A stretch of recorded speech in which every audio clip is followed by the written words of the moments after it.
antique heirloom jewelry that my mother passed along to me. It was the signet ring of the Mafia boss, Lucky Luciano. This used to belong to Lucky Luciano? That was made for Lucky Luciano. I've had it in hiding for 40 years. Why would you have it in hiding? Because this represents his authority. If anybody got possession of this piece, until now, there would have been bloodshed and war within the families.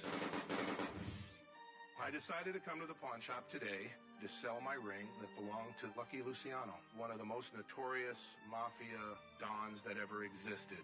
It's a one-of-a-kind piece that has a lot of power and a lot of authority. They're going to want it not for its jewelry value, but because of its history. So how did your mom get the ring? There's an individual whose name I cannot use that gave this to my mother. My mother was a woman who did special services for these people because she had their personal confidence. These gentlemen trusted her with things that they couldn't trust anyone else. And she was given it to protect it and to protect them from fighting amongst themselves. Okay. It'd be pretty interesting if it was his ring. I know he was involved in the killing of Bugsy Siegel. He was associated with Arnold Rothstein, the guy who fixed the 1919 World Series. He was pretty much credited for making the mob what it is. He took more of a business aspect to it, where he was more like a crime CEO instead of just, a thug. This guy started his first gang in New York when he was like a teenager.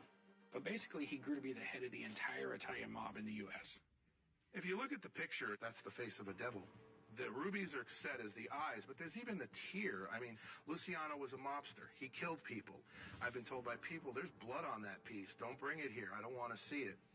Okay. You got any paperwork on this? You won't find any paperwork on it. I've gone to as many archives as I can come up with. I've checked with friends in the FBI. I had a person describe it to me over the phone, having never met me. And he said, oh, you mean that piece with the diamond for the heart and the rubies for the eyes? Guy had never met me before. And I said, you saw it? He goes, yeah, when I was a kid. Since so many people are interested in mob legends, I think it's worthwhile getting some more info on this thing. If it really did belong to Lucky Luciano, it could be worth some huge money to the right collector. Have an idea what you wanted for it?